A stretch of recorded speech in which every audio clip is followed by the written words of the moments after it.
मेरा नाम रमेश है। मेरी उम्र 23 साल है। मुझसे बड़ी 3 बहनें हैं। मैं 3 बहनों का एक लौता भाई हूँ। मैं अपने माँ बाप का बहुत लाडला हूँ। मेरे माँ बाप ने बचपन से ही मेरी हर ख्वाहिश पूरी की है। मेरे पिता 2 साल पहले हार्ट अटैक की वजह से मर गए थे। इसी वजह से घर की सारी जिम्मेदारी और बहनों की शादी की जिम्मेदारी थी मेरे सर पर आ गई। मैंने अपनी बहनों की शादी करने में देर नहीं लगाई। पहले मेरी बड़ी बहन का रिश्ता आया, फिर उसके बाद छोटी बहन का। 1 साल के अंदर मैंने अपनी दोनों बहनों को विदा कर दिया। अभी मेरी एक बहन रह गई थी, उसके लिए भी एक अच्छा रिश्ता तलाश कर रहा था। मैंने पढ़ाई छोड़कर काम करना शुरू कर दिया। मेरी माँ भी मुझसे बहुत प्यार करती थी, मेरा बहुत ख्याल भी रखती थी। मैं जब मन को कहता कि मैं शहर से बाहर चला जाता हूँ काम करने के लिए, तो उन्होंने मुझे भेजने से साफ इनकार कर दिया। मुझे नहीं मालूम था कि माँ मुझे घर से बाहर क्यों नहीं जाने देती। ये तो बचपन से ही था कि रात को माँ मुझे कहीं नहीं जाने देती थी, लेकिन जब मैं बड़ा हुआ तब भी माँ मुझे कम ही बाहर जाने देती थी। एक दिन मैंने यूं ही माँ से पूछा कि माँ, आप को क्या हो जाता है जब मैं बाहर जाता हूँ रात के वक्त? माँ मुझसे कहती कि बस एक वजह है जिसकी वजह से मैं तुम्हें घर से बाहर नहीं जाने देती। मैं तो माँ की बात सुनकर खामोश हो जाता था। अभी मेरी एक बहन और कुंवारी थी, मगर मेरी माँ अभी तक मेरी शादी नहीं करना चाहती थी। मैं कभी कभी सोचता था कि माँओं को तो अपने बेटे की शादी का बड़ा शौक होता है, मगर मेरी माँ को तो अभी तक मेरी शादी की कोई फिक्र भी नहीं थी।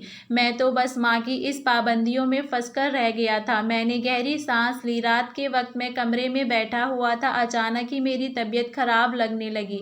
मुझे घबराहट होने लगी और बेचैनी भी होने लगी। ऐसा लग रहा था जैसे मेरा दम घुट रहा है। मैं कमरे से बाहर आ गया। माँ अभी तक जाग रही थी। पहले तो कभी माँ इतनी रात तक नहीं जागती थी, मगर आज ना जाने क्यों जाग रही थी।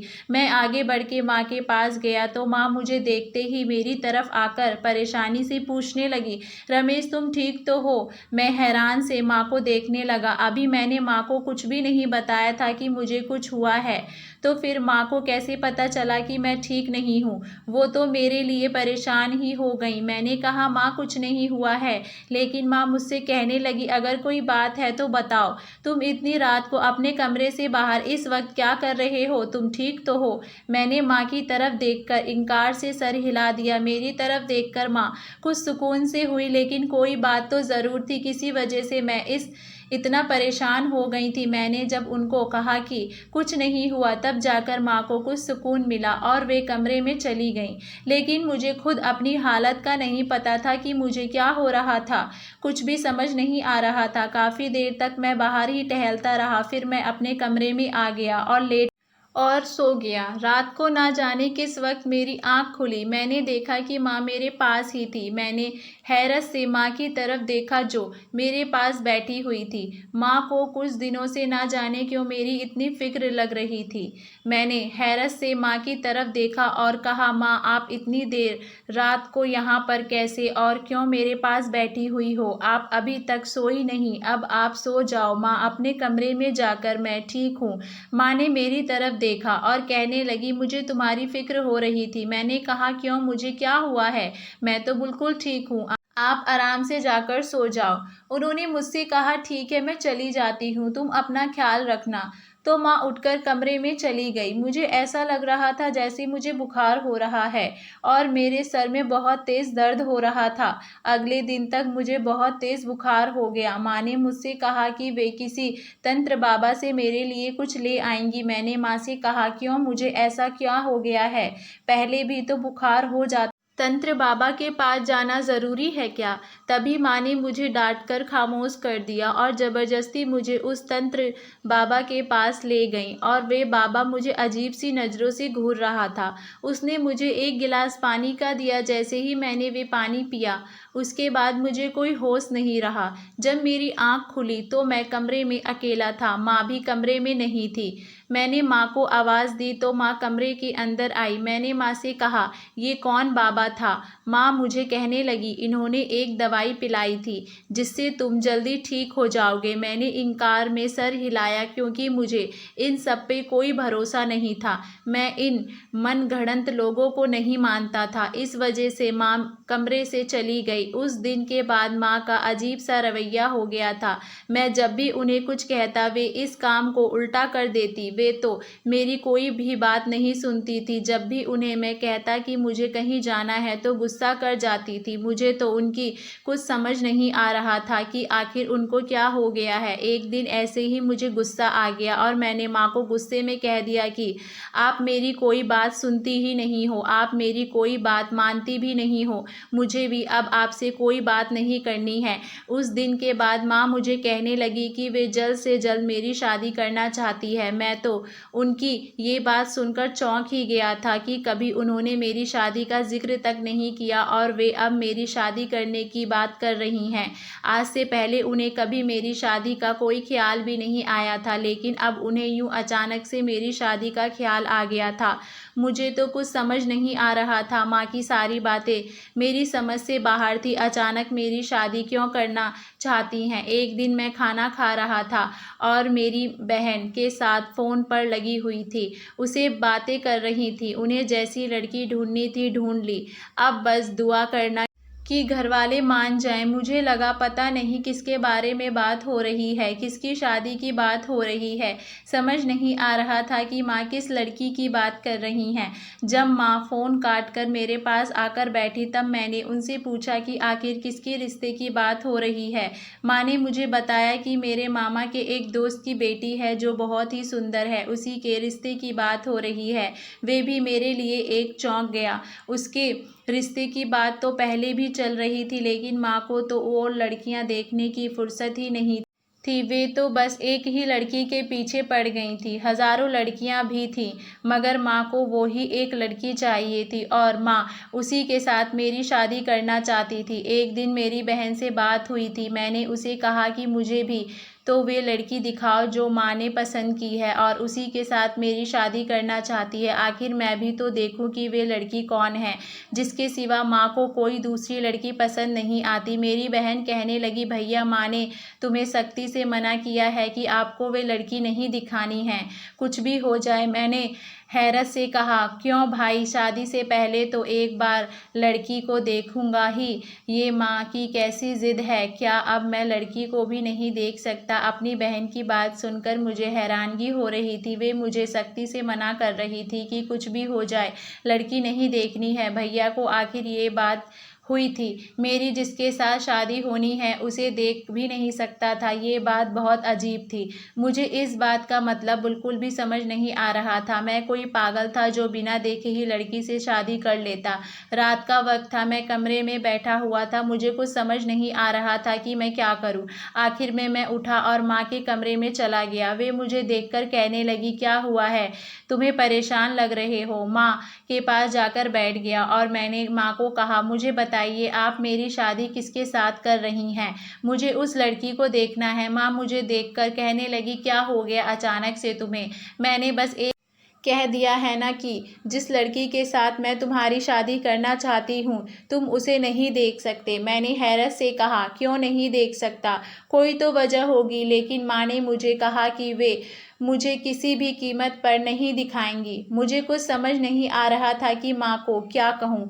मैं अपने कमरे में आ गया और सोचा, चलो जब शादी होगी तो तभी उस लड़की को देख लूँगा कि आखिर मेरी माँ ने मेरे लिए कौन सी हूर की परी पसंद की है जो उन्होंने मुझे दिखाई तक नहीं, और इसी से मेरी शादी भी करवाने वाली हैं। माँ मेरी शादी की तैयारियां कर रही थी। माँ को ना जाने अब अचानक से मेरी शादी की क्या जल्दी थी। धीरे धीरे मेरी शादी का वक्त आ गया और आज मेरी मेहंदी की रस्म थी, लेकिन माँ मुझे अपनी शादी से कुछ खुश नज़र नहीं आ रही थी। वे मुझे परेशान परेशान सी लग रही थी। मैंने माँ से पूछा भी कि आपको क्या हुआ है, लेकिन उन्होंने मुझसे मना कर दिया कि उन्हें तो कुछ भी नहीं हुआ है।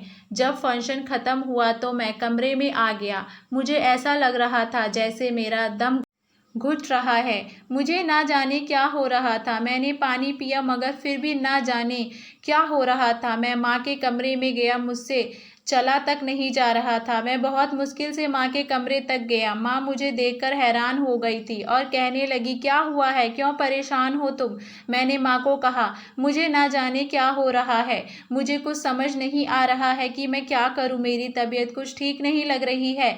माँ मुझे परेशानी से पूछने लगी, क्या हुआ है, कुछ तो बताओ। मैं वहीं पर माँ के पास बैठ गया और गहरी सांस लेने लगा। माँ मुझसे कहने लगी, परेशान मत हो बेटा, कुछ नहीं होगा। माँ ने अलमारी से मुझे कुछ बोतल निकाल कर दी और कहने लगी, ये पानी पी लो। मैंने माँ को हैरत से देखा और कहा, ये पानी किसने दिया है आपको? माँ ने कहा, ये तंत्र बाबा ने दिया है। माँ की बात सुनकर मैंने गुस्से में कहा, मुझे नहीं पीना। जब आप जानती हैं मुझे इन सब बातों पर यकीन नहीं तो मैं क्यों पीऊँ? तो फिर माँ मुझे कहने लगी, एक बार पी लो, कुछ नहीं होता। माँ की बात सुनकर मैंने पी लिया और माँ ने मुझे मेरे कमरे में भेज दिया। मैं कमरे में आ गया और वहाँ पर आकर लेट गया। अब मुझे कुछ सुकून मिल रहा था और मैं सो गया। फिर मेरी पूरी रात आँख नहीं खुली। सुबह के वक्त ही खुली। आज मेरी बारात थी और मेरा मूड भी काफ़ी फ्रेश सा लग रहा था। पहले तो मुझे कमजोरी सी लग रही थी, लेकिन बाद में सब ठीक हो गया। जब मैं कमरे से बाहर निकला तो माँ आंगन में ही बैठी थी। माँ मुझे कुछ परेशान सी लग रही थी। सुबह सुबह ना जाने माँ किधर जा रही थी, मुझे तो कुछ समझ नहीं आ रहा था। काफ़ी वक्त बाद माँ घर को वापस आई थी। जब मैं उनसे पूछा, आप कहाँ गई थी, तो उन्होंने मुझे कुछ नहीं बताया। मैंने गुस्से से कहा, आप मुझे कुछ भी नहीं बताती। आखिरकार मेरी शादी हो गई और हम दुल्हन को विदा कर घर ले आए, लेकिन ना जाने क्यों मैंने अभी तक उस लड़की को नहीं देखा था और मेरे कमरे में जाने को दिल भी नहीं कर रहा था। आखिर जाना तो था ही। थोड़ी देर बाद मैं कमरे में गया। सामने ही वे बेड पर घूंघट ओढ़कर बैठी हुई थी। मैं उसके पास जाकर बैठ गया। काफ़ी देर बैठा रहा, लेकिन मैंने हिम्मत करके उसका घूंघट उठा ही लिया, लेकिन मैं तो उसको देखता ही रह गया। वे बहुत ही खूबसूरत थी। मैं उसके चेहरे से नज़र नहीं हटा पा रहा था। वे भी मेरी तरफ ही देख रही थी, जैसे वे मुझे देखकर कुछ कहेगी। फिर उसने मुझसे कहा कि मैंने आपको पहले भी कहीं देखा है। मैंने मुस्कुराते हुए कहा, कहाँ देखा है? मैं तो आपको पहली बार देख रहा हूँ। मैंने तो आपको पहली कभी नहीं देखा। वे मेरी ये बात सुनकर मुस्कुराई। वे मुझे बहुत अच्छी लग रही थी। उसकी बातें करने का अंदाज भी बहुत अच्छा था और उसकी आवाज़ भी बहुत खूबसूरत थी। अगले दिन माँ ने मुझसे पूछा, लड़की अच्छी लगी तुम्हें? माँ की बात सुनकर मैंने शर्माते हुए सर हिला दिया। कुछ दिन बाद मैंने अपनी पत्नी में एक अजीब सी बात महसूस की कि रात के वक्त वे कमरे में बेचैन हो जाती है, जैसे उसका दिल बाहर जाने को करता है। मुझे समझ नहीं आती थी कि उसे क्या हो जाता है। कभी कभी वे मुझसे कहती कि मेरा दिल घबरा रहा है, मैं बाहर जा रही हूँ। वे छत पर चली जाती थी। उसके जाने के बाद मैं अंदर ही बैठा रहता था। आज भी वे कमरे से बाहर थी। मैं मोबाइल यूज़ कर रहा था कि अचानक से मुझे उसकी चीख सुनाई दी और मैं घबरा गया। मैं एकदम से उठा और कमरे से बाहर गया। वे मुझे कहीं नज़र भी नहीं आ रही थी। मैं सोच में पड़ गया कि ना जाने उसकी आवाज़ कहाँ से आ रही है। उसकी आवाज़ कहाँ से आई? मैं ऊपर छत की तरफ गया, तब मुझे हैरत हुई। वे छत पर बेहोश पड़ी हुई थी। मैंने उसको उठाने की कोशिश की, उससे कहा, होश में आओ, लेकिन वे नहीं उठी। मैं उसे गोद में उठाकर अपने कमरे में ले आया और जल्दी से माँ को बुलाया। उसे देखकर माँ बहुत परेशान हो गई थी। ना जाने उसको क्या हो गया था। माँ कहने लगी, ज़्यादा परेशान होने की ज़रूरत नहीं है, बस तुम उसे ऐसे ही छोड़ दो, सुबह तक खुद होश में आ जाएगी। मैंने हैरत से माँ की तरफ देखकर कहा, क्या हो गया है आपको? मैं इसे ऐसे ही छोड़ दूँ? मैंने गुस्से में कहा, मैं इसे अस्पताल लेकर जा रहा हूँ, लेकिन माँ ने मुझे लेकर जाने से मना कर दिया। मुझे समझ नहीं आ रहा था कि माँ क्यों मना कर रही है। माँ के इतना मना करने पर मैंने उनकी बात मान ली और कमरे में बैठा रहा। माँ चली गई थी। मैं अपनी पत्नी के पास बैठ गया, उसके चेहरे की तरफ देख रहा था। मेरे दिल में कुछ हो रहा था, ना जाने क्यों उसकी हालत अजीब सी हो गई थी। उसके चेहरे का रंग उड़ा हुआ था। काफ़ी टाइम मैं बैठा रहा, मुझे नींद आने लगी, लेकिन मैं सोना नहीं चाहता था, बस उसे ही देख रहा था। काफ़ी टाइम बाद उसने धीरे से आँख खोली। मैं उसके पास बैठा हुआ था। वे मेरी तरफ देखने लग गई, जैसे मुझे पहचानने की कोशिश कर रही हो। मैंने उसका हाथ पकड़ लिया, उससे पूछा कि तुम्हें क्या हुआ है? तुम्हारी तबीयत तो ठीक है ना? वो मेरे चेहरे की तरफ देखने लगी। वे कुछ बोल नहीं रही थी, लेकिन मैं उसी को देख रहा था। अचानक उसकी आंखों में आंसू आ गए। मैंने उससे पूछा, क्या हुआ है? ऐसे क्यों रो रही हो? वे मुझे कहने लगी, मुझे क्या हुआ था? मैंने हैरत से उसकी तरफ देखा और कहा, उसका तो तुम ही को पता होगा कि तुम्हें क्या हुआ था। अगर तुम्हारी तबीयत ठीक नहीं थी तो तुम मुझे बता देती, मैं तुम्हें डॉक्टर के यहाँ ले जाता, लेकिन तुम तो छत पर चली गई। मुझे तुम्हारी चीखने की आवाज़ आई, तब मैं दौड़ता हुआ तुम्हें देखने चला गया। वे कहने लगी, मैं नहीं जानती कि मुझे क्या हुआ था। मैं उसके चेहरे की तरफ देखने लगा जहाँ बहुत परेशानी छाई हुई थी। मुझे तो खुद कुछ समझ नहीं आ रहा था कि ये सब उसके साथ क्या हो रहा है। वो मुझे कहने लगी वे अपनी माँ के घर जाना चाहती है, तो मैंने उससे कहा, चली जाओ। मैंने मना कब किया, लेकिन पहली अपनी तबीयत तो ठीक कर लो। उसने मुझसे कहा, आपकी माँ ने मुझे मना कर दिया है कि मैं कहीं नहीं जा सकती। उसकी ये बात सुनकर मैं सोच में पड़ गया था कि आखिर माँ ने उसको जाने से क्यों मना कर दिया। आज जब मैं ऑफिस से घर आया तो मेरी पत्नी किचन में कामों में बिजी थी। मैंने उसके बारे में माँ से पूछा कि वे कैसी है और घर उसका सब लोगों के साथ व्यवहार कैसा है। माँ ने मुझसे कहा, ठीक है, अच्छी है, सबके साथ व्यवहार भी अच्छा है। माँ ने कभी मुझसे उसकी शिकायत नहीं लगाई थी। वे मुझे उसके बारे में कोई भी बात नहीं करती थी कि वे कैसी है और घर में सारा दिन क्या करती है। माँ मुझे नहीं बताना चाहती थी। मैंने सोचा चलो दोनों एक दूसरे के साथ बहुत खुश हैं। लेकिन जब भी मैं काम करके घर आता था तो मेरी पत्नी मुझे देखकर बहुत खुश हो जाती थी, लेकिन मुझे ऐसा लगता था जैसे मेरी गैर मौजूदगी में वे परेशान सी रहती हो। मैंने एक दिन माँ से पूछा, माँ आप और मेरी पत्नी में कोई बात हुई है क्या? काफ़ी दिनों से मैं देख रहा हूँ आप दोनों एक दूसरे से ठीक से बात नहीं कर रही हो। माँ ने मुझे हैरत से देखा और कहने लगी, क्या हो गया तुम्हें? कैसे सवाल कर रहे हो? वो मेरी बेटी की तरह है, मैं क्यों उसे कुछ कहूँगी? और वैसे भी वे भी मुझे कुछ नहीं कहती, अपनी माँ समझती है। तुम बड़े अजीब सवाल कर रहे हो मुझसे। मैंने कहा, माँ नहीं, मेरा मतलब वो नहीं था, मैं तो बस ऐसे ही पूछ रहा था। ऐसा लग रहा था कि आप परेशान हो या फिर वे परेशान हैं। माँ ने कहा, ऐसी कोई बात नहीं है, तुम्हारी पत्नी तो बहुत ही अच्छी है, उसका ख्याल रखा करो, वो ज़िंदगी में तुम्हारा बहुत साथ देगी। माँ आजकल बहुत अजीब बातें कर रही थी, मुझसे कह रही थी कि उसका ख्याल रखो, वही तुम्हें संभालेगी और तुम्हारा ख्याल भी रखेगी। लोगों की बातों में मत आना, मैंने तुम्हारे लिए अच्छी पत्नी ढूंढी है।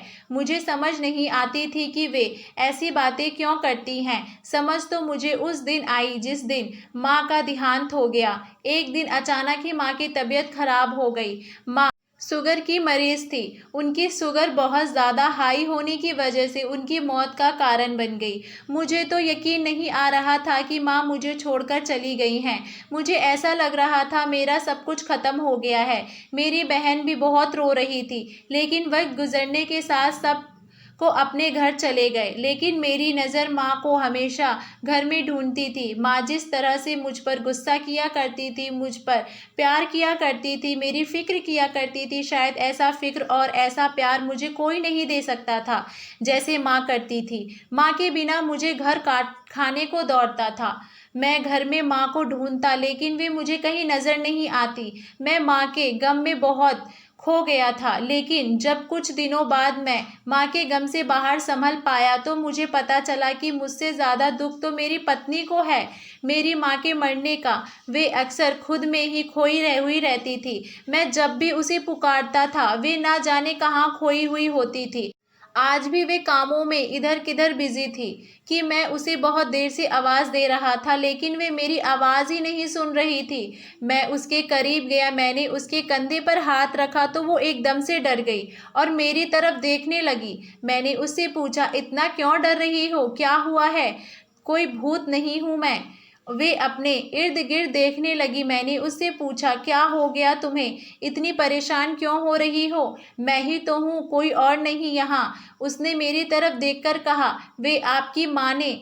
और ये कहकर वे चुप हो गई। मैंने हैरत से कहा, क्या हुआ मेरी माँ को? मैंने जब गुस्से से पूछा तो वे मेरी तरफ देखकर सर हिलाने लग गई। ना जाने उसे क्या हुआ था। मैंने उससे कहा, मुझे खाना दो। मेरी बात सुनकर उसने फिर से सर हिला दिया। मुझे तो उसकी कहानी समझ नहीं आती थी। पता नहीं वे क्या कहना चाहती थी। पूछो तो बताती नहीं थी और नहीं पूछो तो अपने आप में ही खोई रहती थी। कुछ दिन गुजर गए तो मुझे पता चला मेरी पत्नी माँ बनने वाली है। इस वक्त मेरी खुशी का तो ठिकाना ही नहीं था। खुश तो वे बहुत थी, लेकिन थोड़ी डरी हुई लग रही थी। रात के वक्त मेरी आंख खुली तो मेरी पत्नी कमरे में मौजूद नहीं थी। मैं इधर उधर देखने लग गया, ना जाने वे कहाँ चली गई थी। मैं उठ के कमरे से बाहर आया तो वे आंगन में बैठी हुई थी। मुझे हैरत हो रही थी कि वे ऐसे आंगन में क्यों बैठी हुई थी।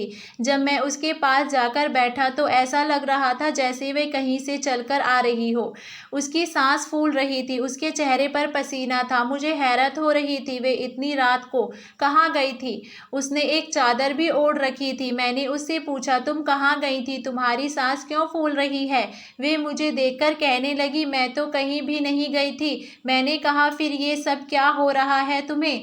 तुमने काली चादर क्यों ओढ़ रखी है और तुम्हारी सांस क्यों फूल रही है?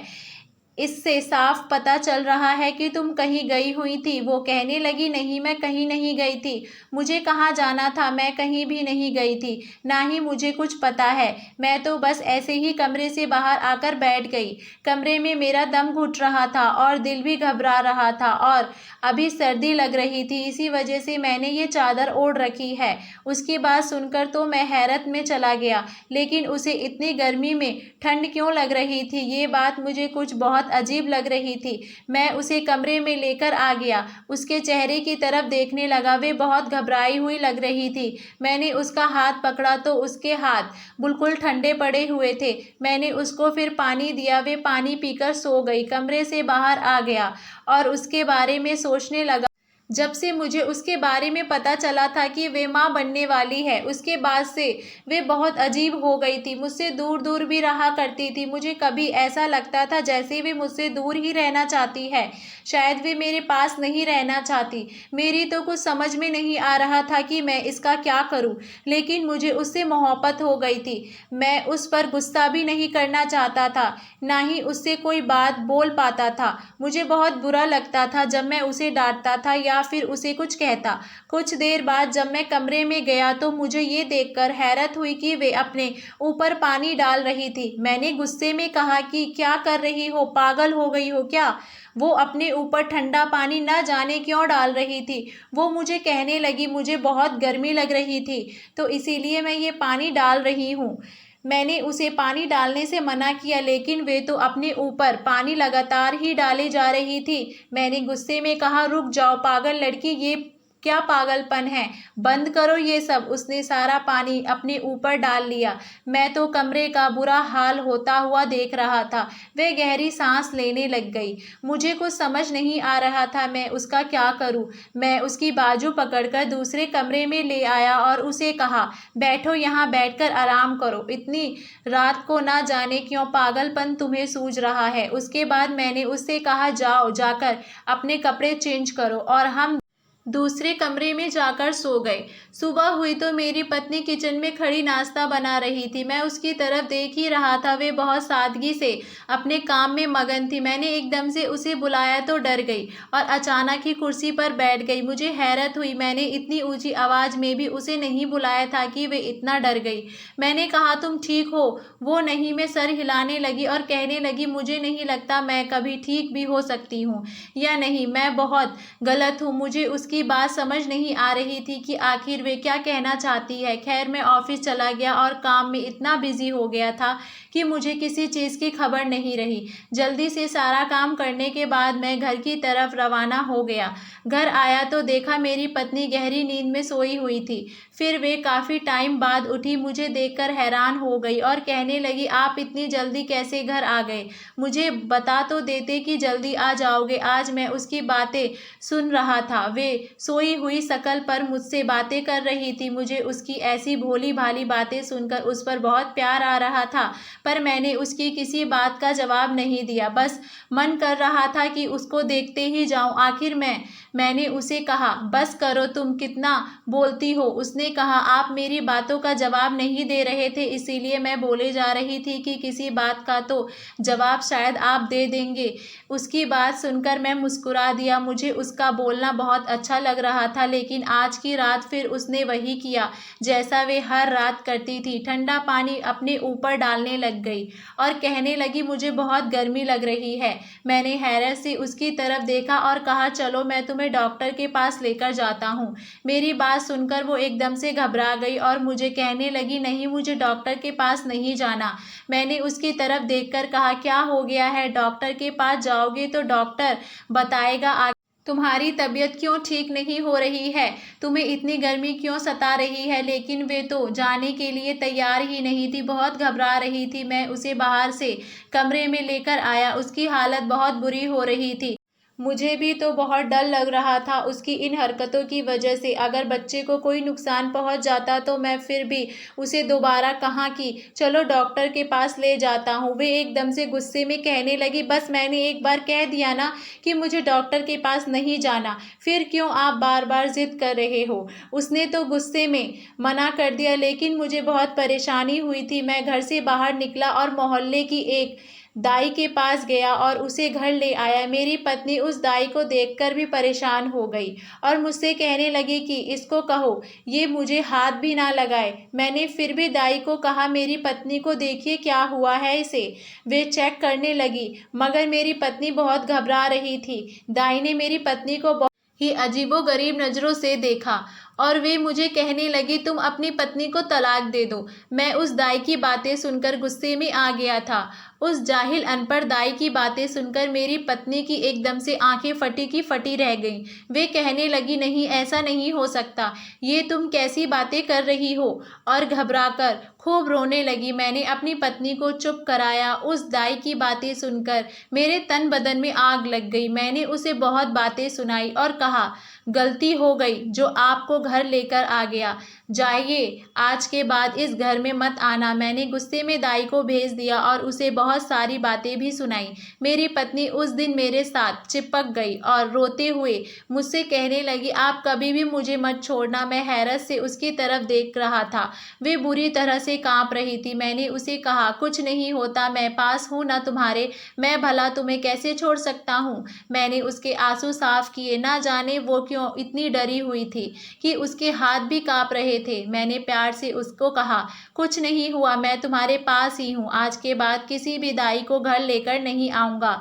अब वो मुझे कुछ सुकून से लग रही थी। उसे तो मैं सुकून दिला दिया था, लेकिन मुझे खुद बहुत ही ज़्यादा अजीब लग रहा था। उस दाई का इस तरह से कहना, आखिर वे क्या चाहती थी, उसका क्या मतलब था। उसने ऐसा भी क्या देखा मेरी पत्नी में जो ऐसी बातें कही। उसकी बात सुनकर मुझे अब परेशानी होने लगी थी। मुझे कुछ भी समझ नहीं आ रहा था कि अब मैं क्या करूं और क्या ना करूं।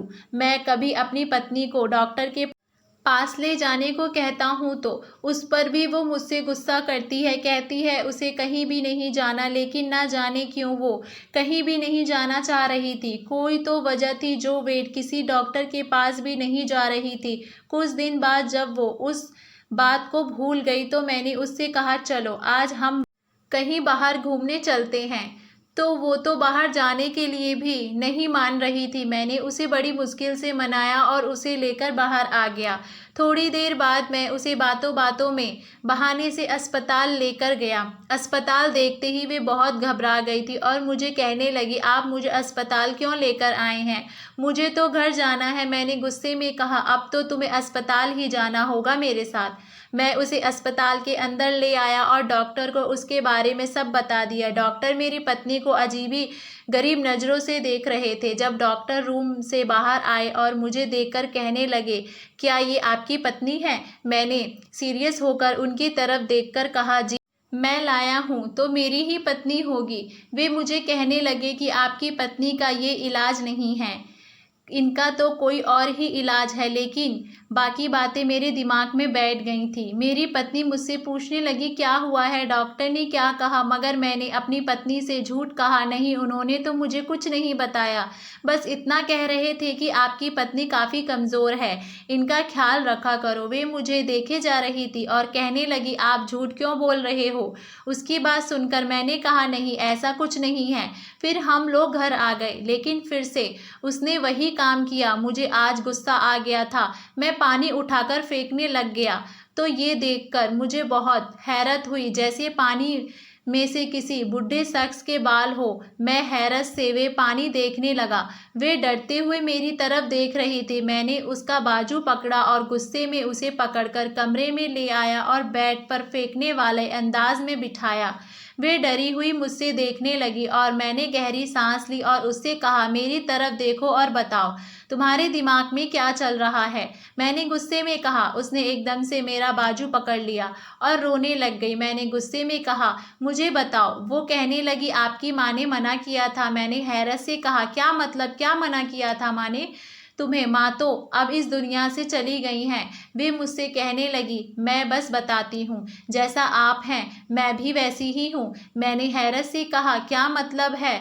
मैं कुछ समझा नहीं, मैं कैसा हूँ? वे मुझे कहने लगी, आप एक तंत्र का इलाज कराने के बाद पैदा हुए थे। मैं भी उन्हीं के इलाज से पैदा हुई थी। आपकी माँ तंत्र के पास जाकर अपना इलाज करवाया करती थी। आप भी अक्सर रातों को ऐसे ही डरा करते थे जैसे मैं डरती हूँ। उस तंत्र बाबा ने कहा था कि आपकी माँ को आप जैसे उसकी लड़की से ही आपकी शादी करनी होगी, और इसी वजह थी कि जो आपकी माँ ने आपकी शादी मुझसे करवाई। शादी से पहले जैसा आपकी तबीयत खराब रहती थी, वैसे ही तबीयत मेरी भी खराब रहती थी।